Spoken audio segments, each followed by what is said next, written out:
Live with Paul. Oh. Can I see the screen? There we go. Can I just twist it just a little bit? Why?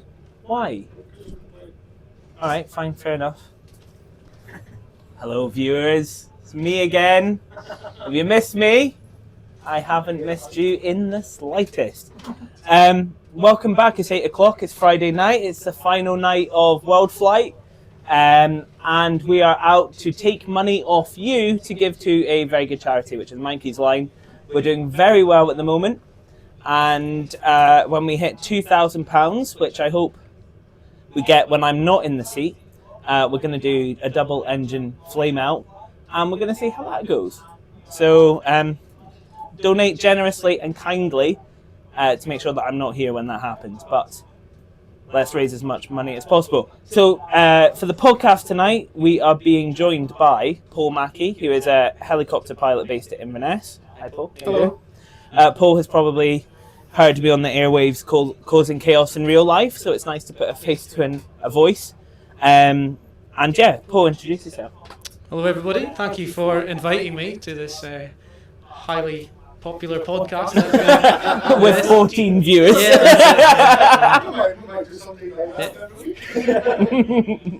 So to introduce myself, I'm Paul Mackay. I'm a pilot with Gamma Aviation, and I fly the air ambulance out of Inverness Airport. So how did you get into flying in the first place? The short story, I became a pilot because somebody told me I couldn't. Okay. Yeah. Yeah. So I was, I don't know, maybe 15 or 16. I went, everybody had to go to their, get an interview with the careers officer at school. Yeah. Somebody in the year above me had tried to go for the RAF for doing a thing called a flying scholarship. Yeah. So I'd heard, and it never occurred to me that I could even be a pilot at the time. So I went to the careers officer, who was this old 50-year-old woman from Wick, who said, could be anyone out there, and who sat me down and said, well, what do you want to do? And I said, I'd like to be a pilot. And she kind of, no, not for you, sonny. Yeah. You could maybe fix it at best. And I was like, no, I'll prove you wrong. Yeah. And I did. Yeah. Well, that's a heartwarming story. That's the short story of why I wanted to be a pilot. Yeah. So how did you get into it once you decided that you were going to go and prove her wrong? I joined the Air Force. Okay. In short. So I started off, when I left school, I went to university. I tried to get the flying scholarship with the RAF when I was at school, but I failed. Or I did, they didn't hand out many of them, so I didn't.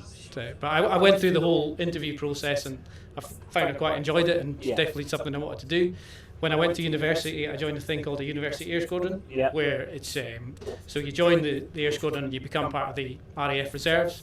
I did that for 3 years, and then at the end of that, I'd passed the first stage of RAF pilot training, and I went down to get selected, and I got in, and I joined 6 months after that. So I joined in February 2003. So did you get through to the front line in the Air Force? Yes, I did a full 16-year. Oh, wonderful! So I left in 2019. Excellent. What did you fly? So initially, my first posting after training was flying the Puma helicopter in Northern Ireland. Beautiful. I was there for nearly 5 years.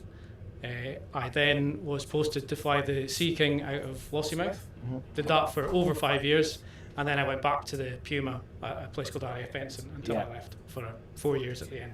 Oh, that's cool. And the Puma obviously retired a couple of months ago. The Puma has been retired. Yes. Which is very sad because it's quite a niche little aircraft.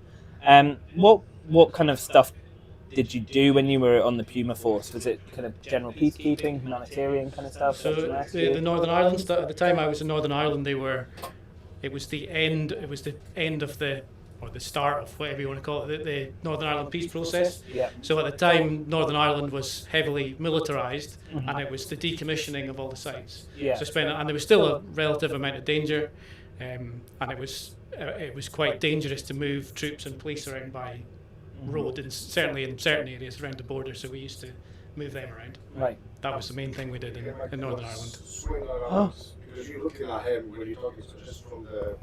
Oh, stop being awkward. I can hear it. Thank you. You're happy now? It's for the first time in a podcast. Yeah, he does this.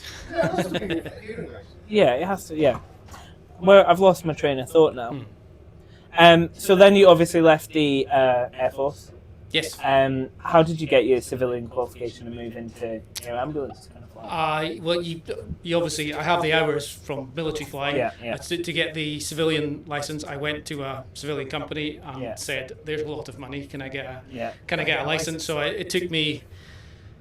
I was a week in a classroom, about a month all in of training to get my civilian license, and a lot of money. I wish it could be like that for everyone, because we were saying off pod about how there's so little training in Scotland for helicopter pilots, despite there being there's a huge shortage of pilots as well. So they really need to do something to fix that. Yeah, and there are scholarships that are coming, but it's 2 pilots and you need 200 at one point. So, drop in the ocean.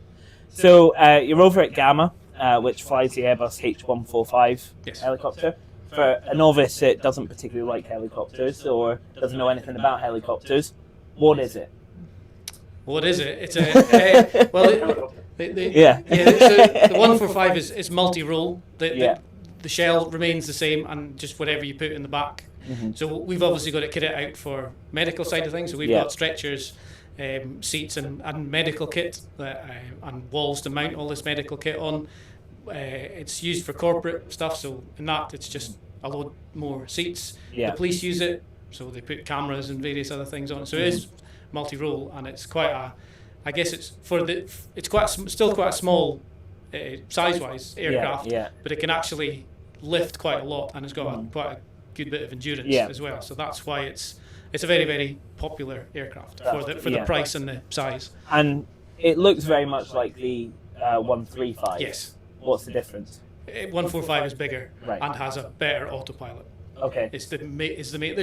There's other slight. We've got a different rotor head and stuff, but to the eye, it's just bigger and is a much more capable aircraft than 125. That's pretty cool. And obviously, it's made by Airbus. Yes. Does it incorporate kind of the Airbus kind of philosophy of simple cockpit, simple handling? It does. So I flew the Puma in the military. Was upgraded. Mark 1, it was built by Aerospatiale, who then morphed into Eurocopter and various other things that the Airbus took over. So they upgraded the Puma 1 to the Puma 2, and that was an Airbus cockpit, and that's very similar to what's in the 145 at all. So the Puma, the 135, 145, 175 all have very, very similar cockpits and autopilots, just various bits tweaked here and there.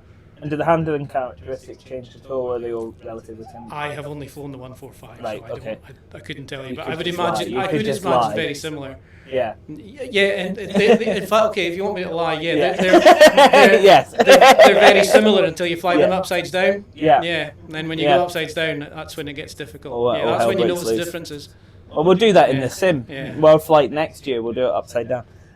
So do you get the chance when you're out flying about to just enjoy the flying, or is it all very kind of mission task focused?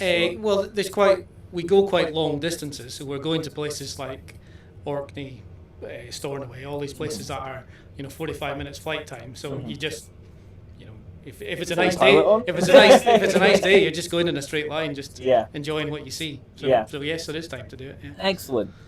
So obviously. In the helicopter, you've got yourself, a couple of paramedics, presumably? 2 paramedics, yes. 2 paramedics, and is there any other people that travel with you? No, just them. Just that for them. And how does the kind of cockpit dynamic work? Are you the mission leader, or is there a paramedic, one of the in charge? So I am treated like a bus or a taxi driver, effectively. Right, okay. So all the tasking comes from the ambulance service. I don't work for the ambulance service. Both the medics are ambulance service, so they get tasked to the medic, and the medic goes, that's where we're going. First of all, can you take me there? So I'm in charge of if we can go weather-wise and if it's legal, and if we can, I go there. It's pretty much how it works. Yeah. So how long do you have to prepare once the call comes in to, engine running, lifting on range? Daytime, you got to try and get it off in 5 minutes. Okay. And the aircraft takes 2 to start, really, about that. Nighttime, we do have, I think it's probably up to 30 minutes time. Okay. We're supposed to take a little bit more time to plan by night, but you don't really need it. So it's usually 5 by day, 15 by night. And it's a helicopter kind of mission ready throughout the day. It's a bit like QRA with the Typhoons. Yes, it is. flick a couple of switches and go. Yes, yeah. All the kit's there that you need. There's nothing that you need to take in or take out, unless you've got some kind of. We can fit an incubator for babies and stuff like that. So that takes a bit of time taking that sort of bit. General responding to your average 999 call is just go and deal with it there. And what's kind of the most challenging part? Is it getting the scramble to go and have that kind of adrenaline rush of right, we're going, or is it you're en route and you're seeing that the weather's changing a little bit and you can't get weather's the biggest factor in my job. I would say it's on a nice day, it's really quite an easy job. You earn your money when it's bad weather. Has there been any moments when you're got a mission critical patient or something like that and the weather's changing and you're like, oh hang on, we can't get through here? I've never had somebody on board with that, but quite often you aren't able to get there. It's just, and there's usually other ways of getting it. Usually they can get by road, or if they're in a quite a remote location, you can the Coast Guard can go, because we don't have a winch on board for us. So a lot of time we get to places and I can't land.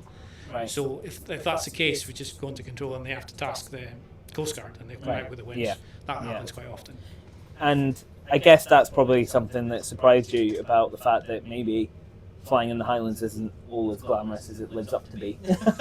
When it's nice, it probably is, but well, a lot of flying probably seems glamorous, but the reality of it isn't. So I'm quite used to it, having done it since. Well, I did 5 years from Lossiemouth, so I was very used to it. So the glamour lost on me for a while. Going back, this is the sort of readiness. You're obviously airborne from a call. Your target's like 5 minutes. Yeah. What's the sort of time prior to that? Do you get sort of heads up that you could potentially go to one of these calls? So that you can the weather, or do you literally have 5 minutes to check the weather? You turn up in the morning and you go through a weather brief, and then you have an idea of what you can and can't do. So then, if the call does come in, you can. If you remember back to the morning brief, you say, "Well, we said we probably wouldn't get there. We'll do another update and see if it's changed at all, because it changes rapidly." But if it's a lot of the time, it's kind of 50-50 whether you can or you can't. So you just go. You tell control, we're going to launch, but there's a higher than average chance that we're going to have to turn back. So come up with another plan of how you can. But we'll keep going, and we might be able to get through. Weather forecasts aren't necessarily 100% accurate. That's good. Do you want to? Oh, we've got another mic. Hang on, viewers. We've got Rob joining the scene. Come close, Rob. Come close. Come close so the viewers can see. I can stay off the stream, it's fine. He's hiding. That's not a problem. I'm hiding off He hasn't screen. done his makeup today, that's what it is. Or my hair. Or lack of. You mentioned about some of the cases when you get to somewhere and think, there's no suitable landing position, whether it be weather or just the general landscape, the geography of it. Could it be arranged that the patient is potentially transferred by road ambulance to a meeting point where you would then transfer them? Yes, that happens. That happens regularly. Because sometimes the ambulance crew will get to it and say for example, you're in Ullapool, somewhere like that on the west coast. The ambulance crew go there and go, do you understand what a major trauma centre is? So the hospital. So certain hospitals are kitted up to be able to cope with anything, and there's only 4 in Scotland: Glasgow, Edinburgh, Dundee and Aberdeen. Raigmore is close to one, but it isn't quite, so it can't deal with head injuries and stuff like that. So if you get somebody at Ullapool who has a head injury, by the time you drive from Ullapool to Aberdeen, it's going to be in a pretty bad way. So the crew will go, can we get the helicopter? And they'll drive.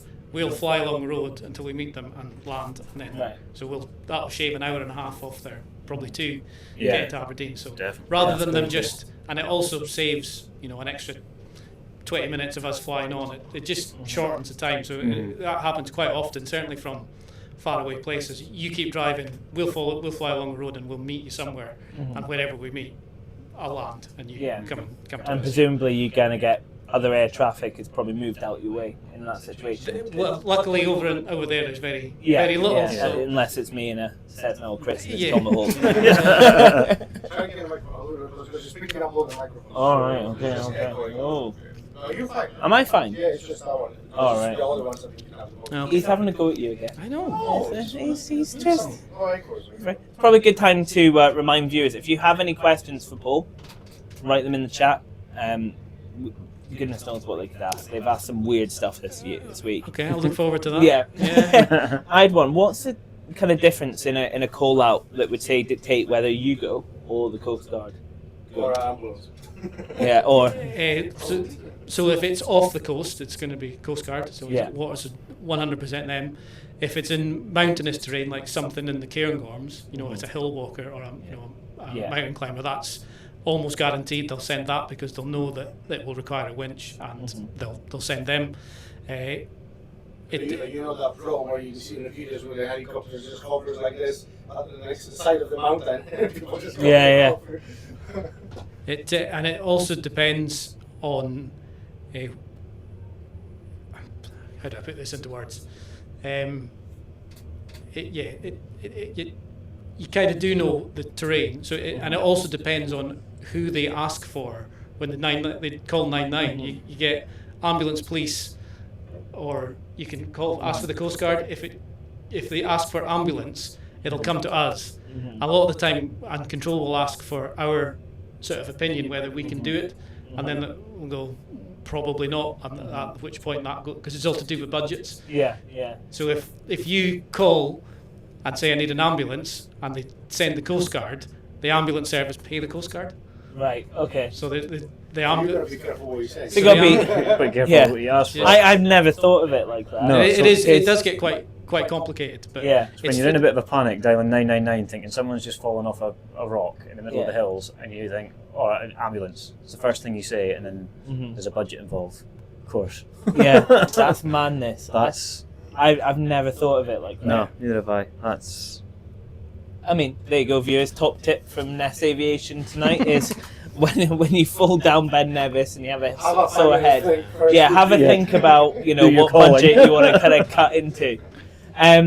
Some more questions, presumably from Chris's Chat GDP network. Is how does it kind of affect you if you go to like a quite a serious road traffic accident? I stay well away from it. Do you? Yes. Yeah. I'm not medically trained. Right. I stay But well away does from that kind of have an effect on you in terms of like, when you go flying, you kind of get in the zone, and can that throw you off sometimes if you know that something's particularly nasty or mission critical in the back? Or, Well, Never see it. No, the only thing is you'd maybe take a bit more risk, and you'd sort of go right up to the limit. Whereas a lot of the time you can fly up to the limit, but if you know it's not that serious.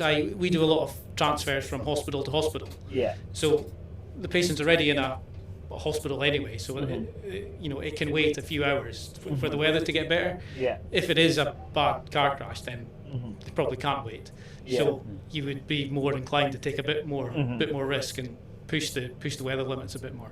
That's the only difference I notice. Because I'm very, when I go flying, I'm probably a little bit too much on the err on the side of caution. Where, say, I'm driving into the airport and somebody pulls out on me on a roundabout and I have to do an emergency stop.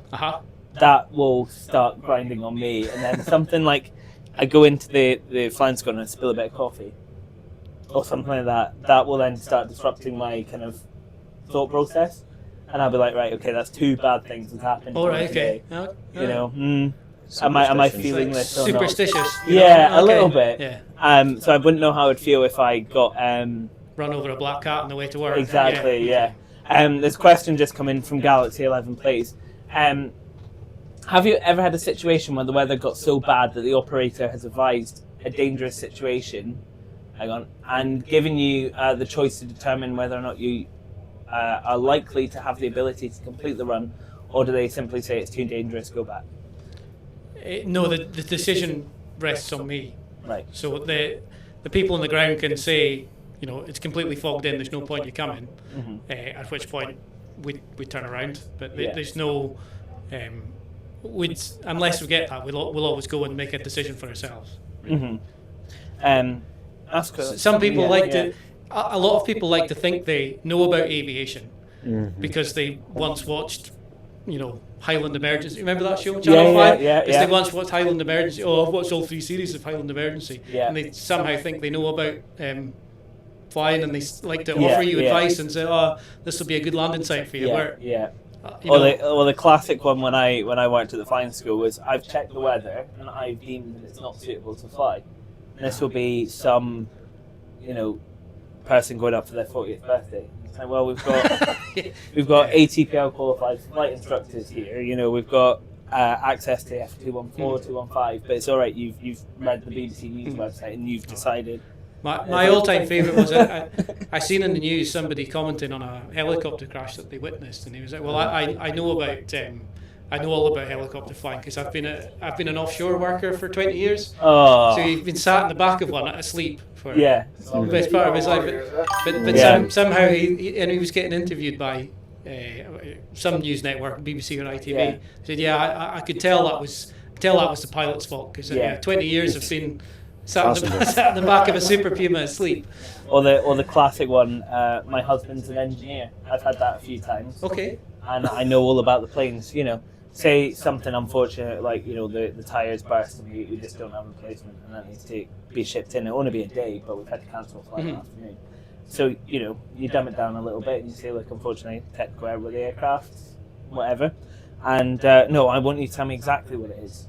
Well, it's just technical error. Well, my husband's an engineer, he'll understand it. Like, no, not necessarily. And that happened. Well, Joseph Val for that as well from the flying school weekly. Yeah. It's just something mad. All the time in the motor trade as well.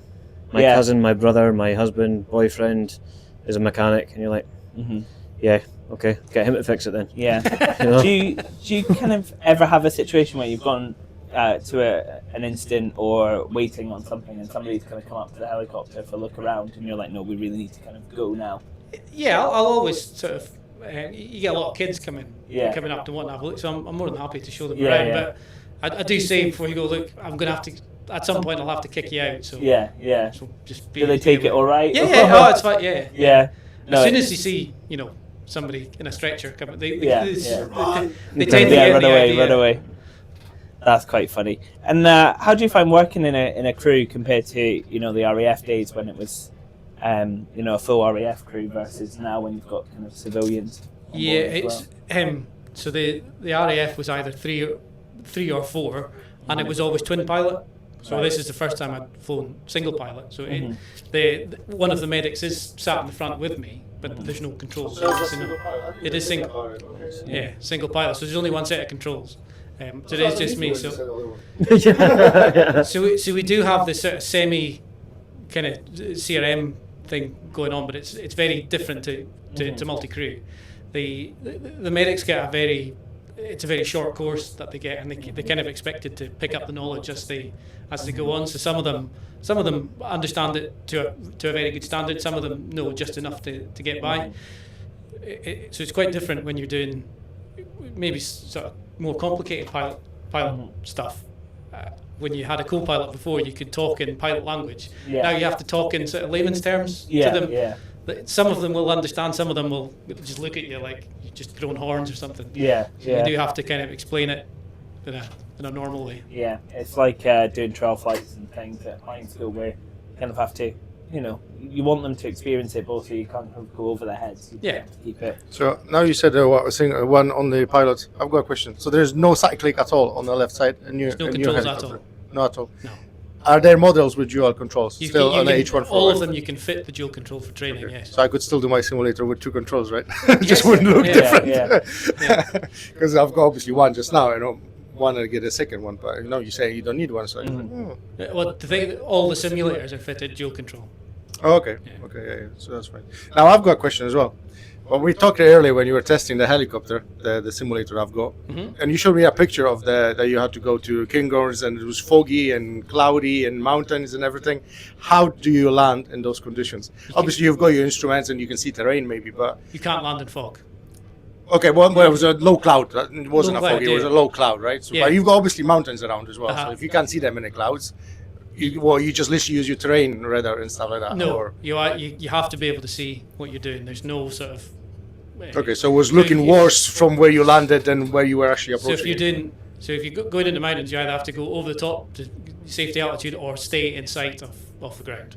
Okay, so you must have seen obviously some ground when you were coming. Yes, because from the ground with the picture, it looked like you couldn't see the sky basically or anything. It looked really bad. Yeah, but the cloud wouldn't have been that low. So Yeah.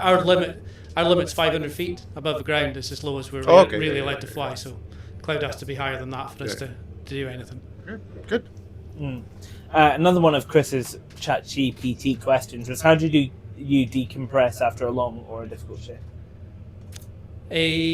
You usually back on shift the next day. So I've got probably a 45-minute drive home. Right. So if I'm tired, I'll listen to some outrageously loud music, thrash metal on the way back. And I guess I just don't really think about it. I just go home, and life becomes different when you're at home. Usually, so shift finishes at 7:30. I'll get home for sort of 8:30. I'll sort my food out for the next day. I'll have a shower and I'll go to bed, and then I'm back up again at 5:30 the following morning. Do you ever think about missions that you've done previously on how the patient might be now, or? Yes, the medics will always follow up on how the patient did, so they can get feedback on how they treated the patient. So a lot of the time they get, they don't have access to scanners or anything, so they're a lot of the time they're having to go, I think it's this. We'll patch them up, we'll take them to the hospital, and then they'll follow up to say, did I do the right thing? Once the medics, the hospitals had a look and scanned them, and surgeons have had a look. So how, if you were just a general paramedic, how would you apply to and get into the air ambulance? Is it an internal? You have to be a paramedic on a road ambulance, and I don't know for sure, but I think they usually have like a minimum of 2 years on the road, and then they're eligible. And it's just once the space opens up, you apply to it. It's just an internal application from the ambulance service. That's quite cool. Do you have any kind of advice to someone who wants to fly air ambulances? Who wants to fly? Well, you have to be quite an experienced pilot, because it's single pilot. You have to be quite experienced too. So you can't just come out of flight school. No, you need. I think the minimum for us is 1,500 hours. Okay. Of flight time. So a lot of people would be, if you're coming out of flight school, most of the jobs that are going to open up to you are North Sea sort of work. Do the North Sea for a little while, and then we can take people straight from the North Sea, but it would be ideal if you had some other sort of experience, like a corporate flying is actually quite good for what we do, because they're under a little bit of pressure. They've got to go to random places, so it is actually quite a good bit of crossover for our job. Yeah, that's quite interesting, because I've got a friend who may or may not be watching. He's just got his rotary PPL. And just open to pretty much anything that could happen. Yes. So he's doing some hour building down in Norfolk at the moment. Okay. And I was quite interested to see how licenses work. So in rotary world, you get type rated quite early on either like an R44 or something like that. Yeah, that's what you'd learn on. Yeah. And it's not the same for us who have PPLs. We have SCP ratings, and we have to renew it every 2 years. Whereas he was telling me that his R44 type rating only lasts a year. Okay. But he has to go and do 3 hours, I think it is. Right. Okay. So it's quite different in that respect. But for him, like the finances of helicopter flight and learning, it's just mad. There are air ambulances that operate twin pilot. So there are some of the English, the charities down in England that they fly a 169. Yeah. So I think that's a twin pilot aircraft, and other ones there's a couple that fly the 145 as twin pilot as well. So there is openings there, but they would still need a few hundred hours under the belt before they take them on as a co-pilot. Yeah. So I'm going to go back and ask about the Sea King. I love the Sea King. Okay. What was that like to fly? It was like flying like the same as driving a knackered old Ford Transit van. Really? It's the only way I could describe it. Some people absolutely loved the aircraft. I really didn't think it was. It's not reliable, no. But it was built like a brick shithouse, and it could take a lot of damage as well. Yeah. And it could be fixed with a can of WD-40 and a hammer. Right. So there was nothing. There was nothing overly, electronically complicated in it. Everything was very, give it a bash and it might work. Yeah. but I didn't like the aircraft. It wasn't nice to fly.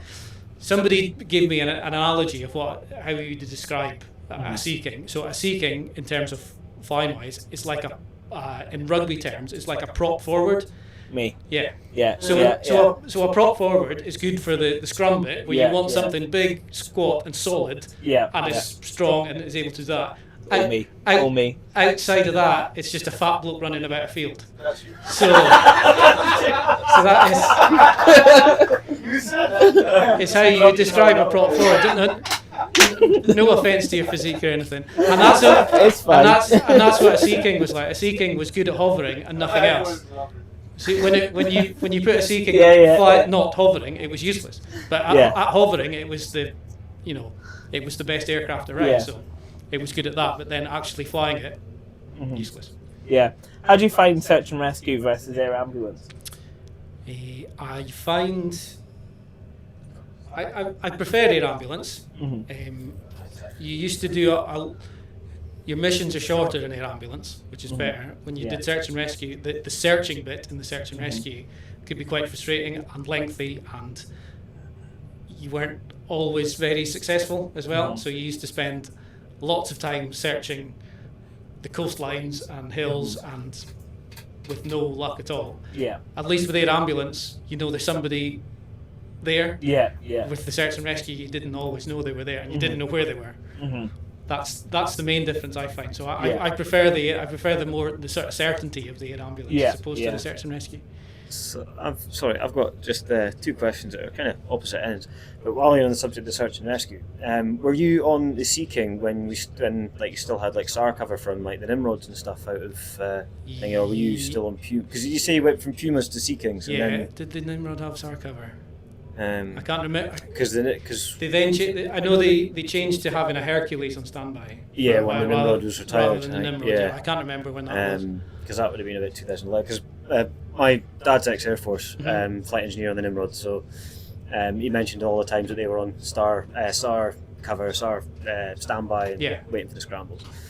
But I was just wondering if you had any experience where they were out, sort of they kind of done as much of the search part as possible. And no, I never had really an extensive sort of way. The Nimrod only be used for something way so out you there. could just get there, do what you need, and then the most of the time we had was like fishermen falling overboard, so there was just a little bit too small.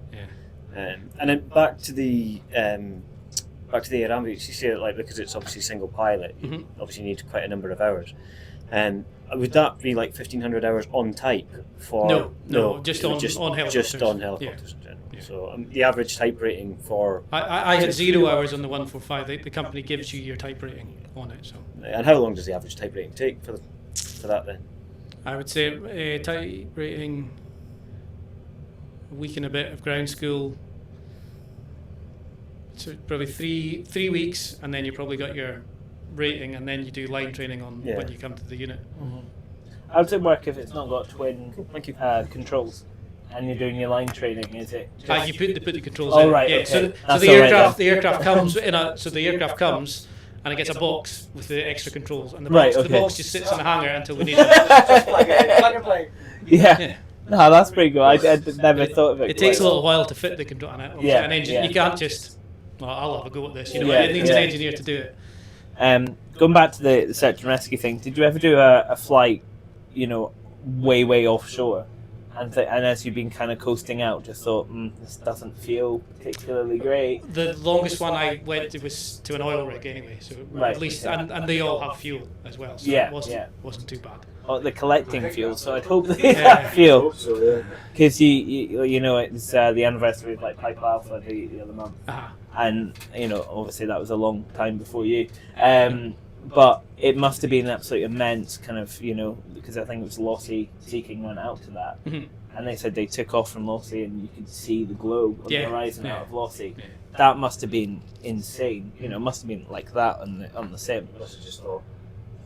Where do we even start? The Winchman who was on that he lives in Elgin. Oh really? Moravia. Yes. So he has a lot to. Bob Poutney, I did not know that. I will have to go and have a chat.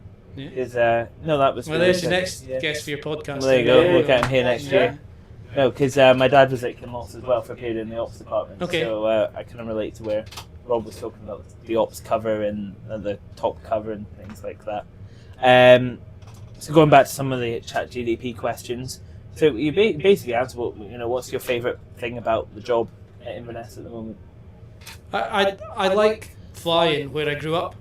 Okay. So I like flying around, and everybody always, because I'm one of the few that grew up here, and all that everybody else says, anytime they land, there's always either somebody will come up and say, "Do you know Paul Mackay?"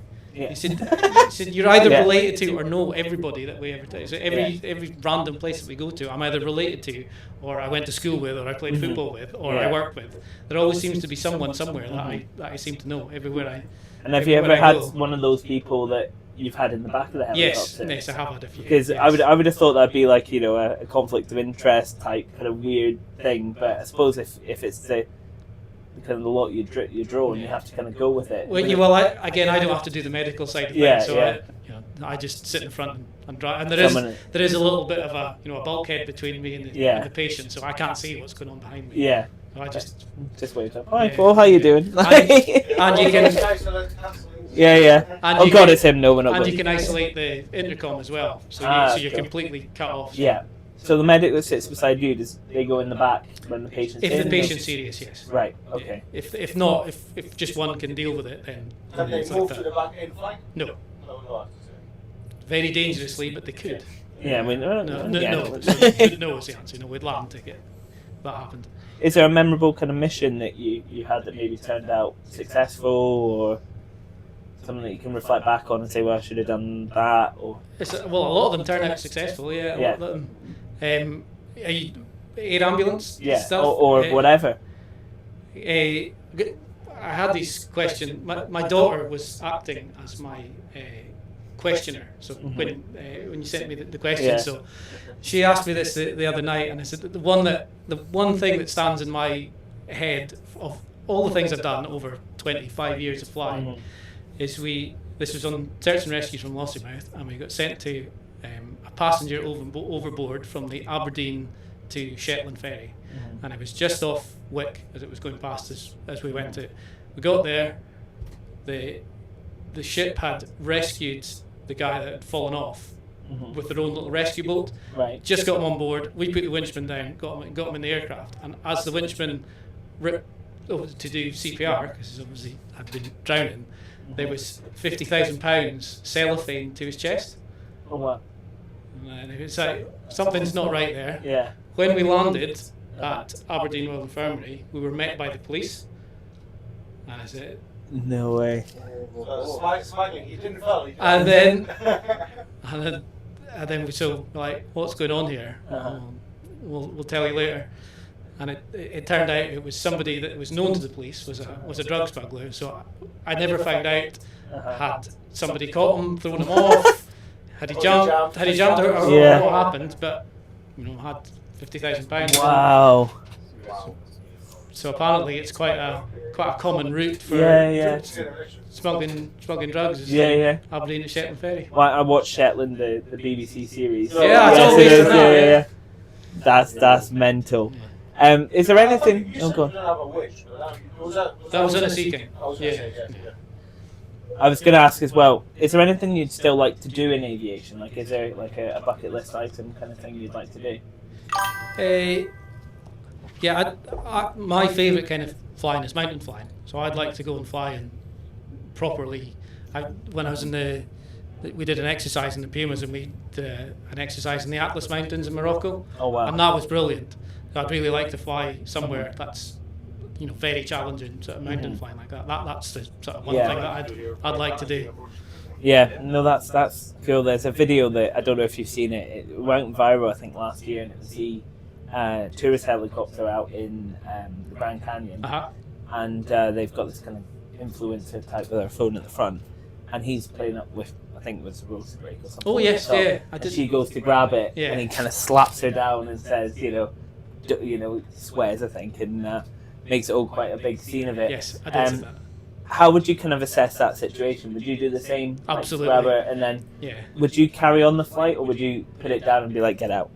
I know what I would do that. I think I would probably do with the get out. I think that would be the end of. I'll put it in the back. Certainly wouldn't want them in the front if they're just going to grab at stuff. Do you think the reason that happened? Do you think it's them just not listening to the safety brief, or do you think it was potentially the safety brief not given that was thorough enough? Well, you probably don't need to cover that in a safety brief of don't go grabbing stuff. Yeah, I guess you kind of gets that front, just don't touch anything. Assumed knowledge. Yeah. So had she pulled that on, that would have gone badly. Yeah. I was going to say as well, come on, keep the comments coming. Ryan has said, wow, I presume that's to do with the cocaine dealer, which is good. Here we go. Nick Fippin. Now, Nick is a former colleague of mine who flies auto gyros at M&S. So probably had a moment. He said, have you ever been on one? Been on an auto gyro? No, I have not. No. Nick, you know what to do. I have no desire to either. Yeah. Do you hear that? How do you find operating out of Inverness with a mix of traffic? You know, training yourselves, Coast Guard, different types of aircraft like auto gyros. It's fine. It's fine. Yeah. And we can suffix our call sign with, if we've got Alpha for call sign, that means we are an emergency, and air traffic will move everything out of our way. Echo is just a transfer, and Zulu is either a training flight or a transit flight. Right. So usually the Alpha and the Echo call sign gets a bit more priority over everybody else. Yeah. Unless it's an aircraft emergency or anything. That's the only or time. I'm coming into land, then but you probably want to be out of the way. But what I'm trying to say is I'm more important than everybody else that's flying. That's quite a bold argument to take when you've got a bunch of pilots involved, isn't it? Talking about pilots, is it always the helicopters, or have you ever thought about with fixed wings? I've never flown the last time I flew a fixed wing was a Bulldog in 2001. And You're never interested in fixed wings. It was always the helicopters, was it? Well, the RAF chose helicopters for me, and I never really. I didn't really want. When you fly for your livelihood, I didn't really want to do it as a hobby. To go, some people do, but it wasn't for me really. Oh, go on. Yeah, it was more just about the sort of base at Inverness. Is it just the one helicopter that's there, or have you got just the one? There's one. We have 3 in total, and we cover Glasgow and Inverness, and then there's one spare. And there's usually one getting serviced at all times. Mm-hmm. How does it work with the Scottish charity air ambulance? Because that's where we raised money for the World Flight last year. Obviously, you're not working for the charity, right? We are not. We are government funded. Yeah. So how does it work between two of you then?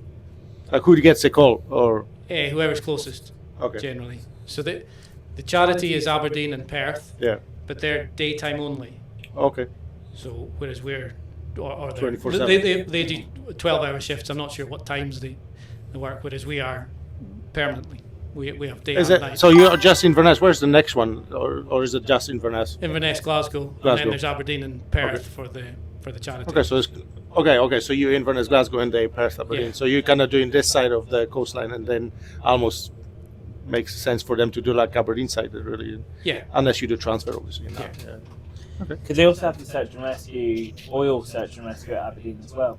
They do, yes, they do. So could you get tasked to an oil rig? No, right. We're not cleared to land on anything offshore because we've got skids. Right. So, okay. And the aircraft's not cleared to land on anything. Mm-hmm. Do you know if the Scottish Charity Air Ambulance does transit similar to yourself? And the only reason I ask, I work at Inverness Airport as well. I work on the ramp, the other side, sky tanking, and quite often, every so often, we do see the Scottish Charity Air Ambulance helicopter come in, and a few of us are kind of thought, what's that doing here? And if it's covering the sort of east coast more than this side, it sort of makes us wonder, would they come over if you guys were already on task somewhere? Or yes, and that could be the reason that they've ended up in Inverness. They'll go to places like Wick and Orkney, all those sort of places. So and sometimes they'll get diverted on task, and then they've up until recently they've been in a 135, which has got very little range, so they've got to hop from airport to airport to keep getting fuel all the time. And so if you had say 2 calls in sort of down the 82 or something like that. Yeah. Would that be like yourselves in Glasgow, or like if you guys are both tasked, could they get the other one across? Yeah, to they will just, do. Yeah. If it was obviously serious enough to warrant. And if they couldn't get any of us, they then go to the Coast Guard as well. Coast Guard, yeah. So it's all kind of big sort of unit. Yeah. So you integrated with the King Air as well, although it's all Gamma. The King Air is part of Gamma. In Glasgow, they share the same hangar, and then the other King Air's over at Aberdeen as well. So they're doing most of the transfer work, obviously airport to airport. Yeah. And we go to the random little islands that don't have airports. Yeah. I'm trying to think what I was going to say. I've lost my mind. Someone fill in. Josh, any questions? Nice. What's the sort of the shift variation, the hours? Got it. Like sort of. So you say it's a 12-hour cover that you're. 12-hour shifts, and we do 2 day, 2 night, 4 off. That's all right. That's. Where do I sign up? And presumably, obviously, in the situation, like if you're getting called out to something, then it's either the access is a major problem for road, etc., or it's quite serious that someone needs a quick transfer or get to hospital quick. So I guess some of the time you're probably sitting sort of hoping that you don't get a call in a way, because you're kind of thinking, well, everything must be all right. How do you fill the time if there's no calls? That you just obviously keeping an eye on the weather, chilling out? Or... I've almost completed Netflix. You do have admin. I've got. So I do the roster for all of Scotland as well. So that you've got admin tasks on top of that. So. Obviously, I mean that for any viewers that are on those sort of, these sort of jobs and whatnot. I mean that with the greatest respect. It's the sort of thing that, like the airport fire service, you do all this training and they're sitting about you praying that you don't particularly have to use it, because obviously then you know that something's really wrong. Yeah. But in order for me to do my job, somebody's got to have a bad day. Yeah. Yeah. Do you do kind of like practice scrambles, like the RAF do QRA practice scrambles? Do you? Only when you're in training. Right. There's not that much to practice after that. It's just go out and turn 2 switches on when the aircraft goes. So it's not a huge challenge. We don't, they don't need to tow the aircraft out and plug things in or anything. The aircraft's ready to go, and you just. Was the Sea King the same, or was that? Oh God, no. Only longer? Oh God, no. It took way longer. Yeah, massively complicated. Just back to the sort of process. When you start a shift, obviously the aircraft's sitting on standby, it's ready to go at the case of a couple of switches. Do you go out and do a pre-flight check and make sure that everything is where it needs to be? Is that at the start of every shift? Yeah, so at the start you need to do what's called a check A. Yep. So that's just an extended pre-flight. So day pilot does that every morning. You also have to wash the engines. So salt accrues in the compressor blades. Mm-hmm. So if you've flown it at all, that needs wash. So you have to plug in this wash rig, and then you have to ground run it. That's as well. That's the day pilot. Yeah, that's usually the first thing you do when you come on day shift. So that's about 10 minutes ground run, and you test. The autopilot gets a test. You check the heating and all the other systems in the aircraft that you need. Yeah.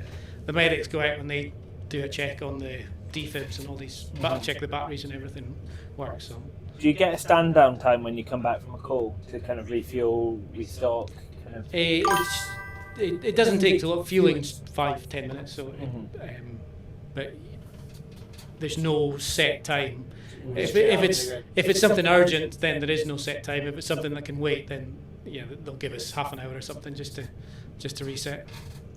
There's a comment here from Ryan, who is a former instructor up here as well. He says, do you have TCAS in case there's someone in a Tomahawk playing in between the mountains and clouds?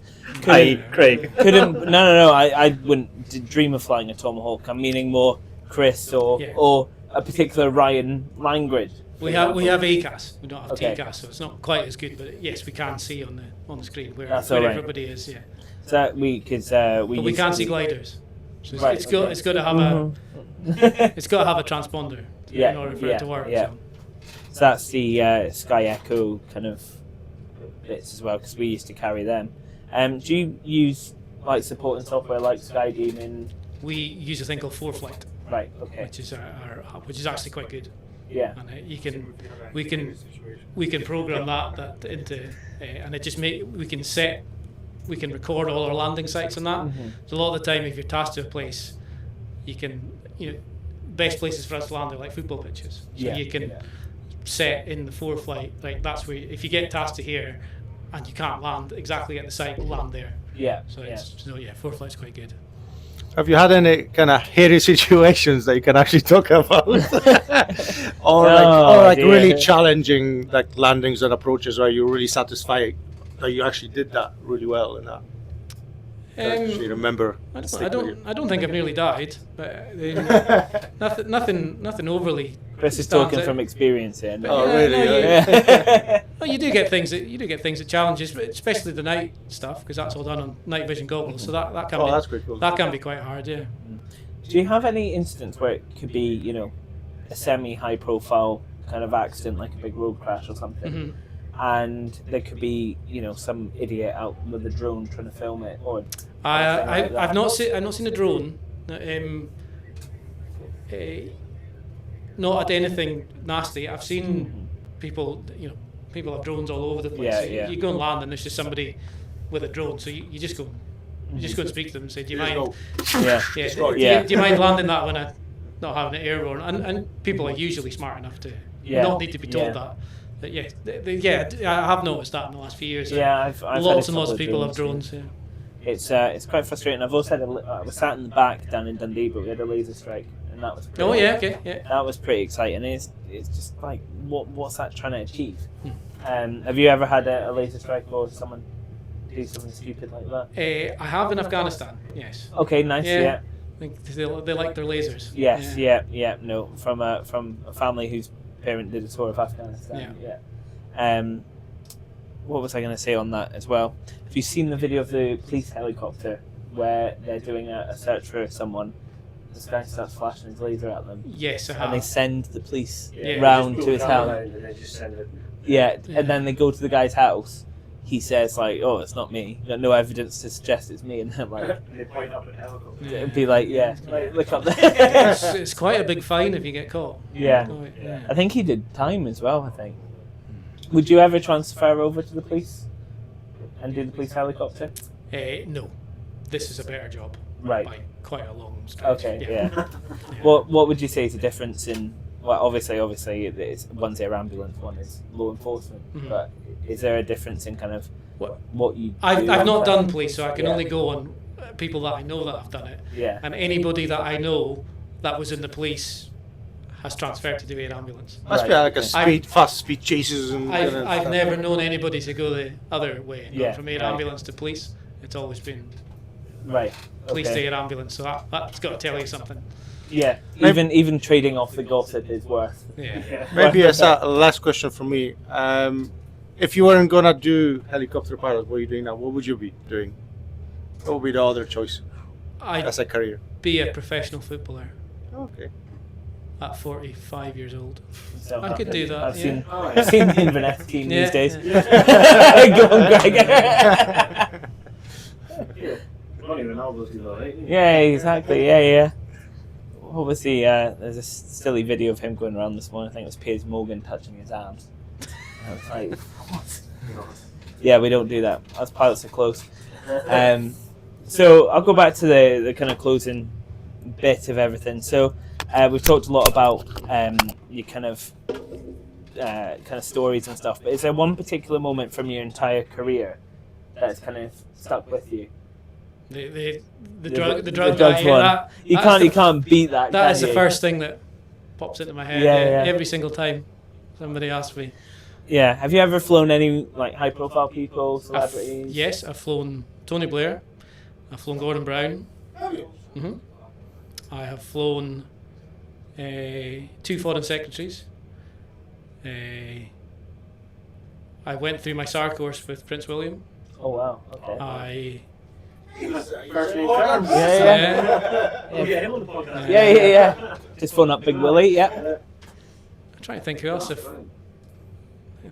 flown. It's definitely a long debate that I had with a school friend. What name did he go by? Did he go by William Or Yeah, William. Yeah. Just William. Yeah. And his last name's Wales. William Wales. Yeah. There we go. Thank you. I was right. Sorry. Anyway, sorry to interrupt. No, I've been having a debate with somebody for the best part of 20 years almost. And what was the counter argument? William Windsor. No, it was William Wales. There we go. Thank you. Was it weird? Kind of sitting there just... Because when I did it, it was let me think what year that was, 2010 World Cup. Okay. So we went through training for a bit, and he went off for 2 weeks, and then you sat watching it was the World Cup in South Africa. Okay. And he went off to, there he was on the weird. telly, and then the next thing we saw him on the Friday. The following Saturday, he was presenting the FA Cup to John Terry. No way. Yeah, the next summer, and I was like, you kind of forget who he is, and then there he is. I know that guy. Yeah. Was he quite normal on there? Yeah, very. Normal. As normal as you could be with a guy following you around everywhere, because he had a police. Yeah. There was a policeman that went flying with him. No way. Yeah. Just because you could end up landing anywhere in the Sea King. So yeah. So this poor policeman just had to sit in the back. Just mind his own business. Go wherever he went. Yeah. How do you even begin to describe that one? I don't know. That's pretty funny. Prince William. No, I've heard he's pretty relaxed when it comes to kind of, because he came to Birkhead last year. Okay. And him and Catherine just got out of the car and kind of just walked down the high street in Birkhead. Yeah. And I think the police that were with them were like all on the radio and like, what are they doing? But they're just so natural people, and they're decent folks. So, if you're still in contact, invite him down next year. He was an air ambulance pilot for a while when he left as well for a couple of years. Yeah. Was it the Cambridge one? Yeah. Do you think their operation is different to up here in what they do? Yes, they've got less distance to cover, and it's flatter. Is what they tend not to do the hospital transfers like we do, because there's not little islands around there. So a lot of we go to stuff on islands that isn't serious, but there's no other way of getting them places. Whereas they will tend to go to more serious stuff more often than we will. Yeah. And they're probably busier than us as well, just because the population's that much bigger. Yeah. Our workload increases way more in the summer as all the tourists come up and people start doing stupid things and motorbikes and various other things. People try to do the North Coast 500 in an hour, Yeah, you can't even do that in one of I say our planes, one of my company's former planes. Would you ever transfer to like a Hems down in London or anything? No, I think I've seen some intense videos of them in London with the what was it? It's the MD something they've got. MD 900 or something like that. Yeah, and they're kind of putting it on Parliament Green. It's very small. The skill required for that must be immense. That's not that hard. Is it not? No. Oh. You say this as you've had a 20-year career. Maybe like Chris or I do it. Yeah. Do you think we get treated up here with how much options we have sometimes to kind of land, fly through? Not much airspace. Yes, it's definitely even. I go down and cover shifts in Glasgow, and it's quite noticeable. The extra getting out of an airport is considerably more challenging in Glasgow than at Inverness. Yeah, so it's. Yeah, exactly. So one eye on the time. You've been here for an hour. Can you believe that already? So I'll finish on the final question that Chris wrote was, if you could describe your job in 3 words, what would they be? Well, this was the one thing I couldn't answer when my daughter asked me. It is rewarding, but it is frustrating. That's 2. And I need one more. Say something. Sexy. No, it's definitely not that. Wholesome. Wholesome? Satisfying. Yeah. Yes, it can be satisfying, but it can be frustrating as well. Frustrating is when the weather prevents you from doing it. You get what you get told you're going to isn't what you turn up to. So sometimes it can be you're getting sent to the most serious thing and turns up and it's nothing. And sometimes it can be could you go and have a look at this if you could, and then and it's absolute destruction when you turn up. So it can be, you just never know, really. Well, because the person calling in goes to a call centre, and then that passes to us. So you go through a middleman, and then so it can be very different. And there's Yeah, I exactly. I guess a lot of people that phone in are maybe exaggerated to make sure that they can get.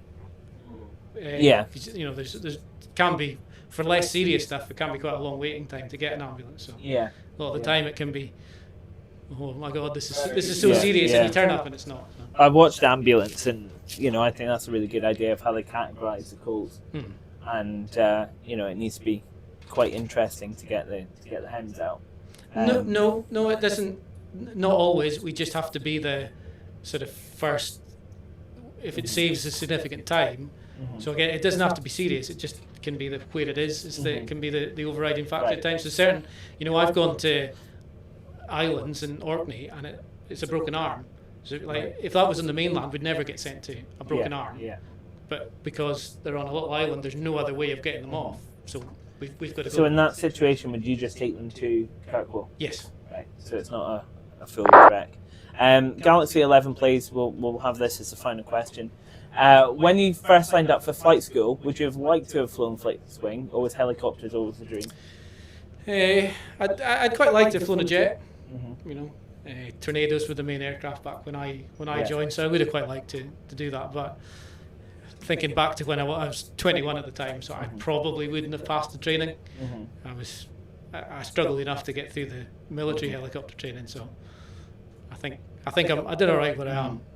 I think so too. It's been an interesting career because a lot of pilots these days finish flight school, get put on, an Airbus or a Boeing, and that's kind of their career thing.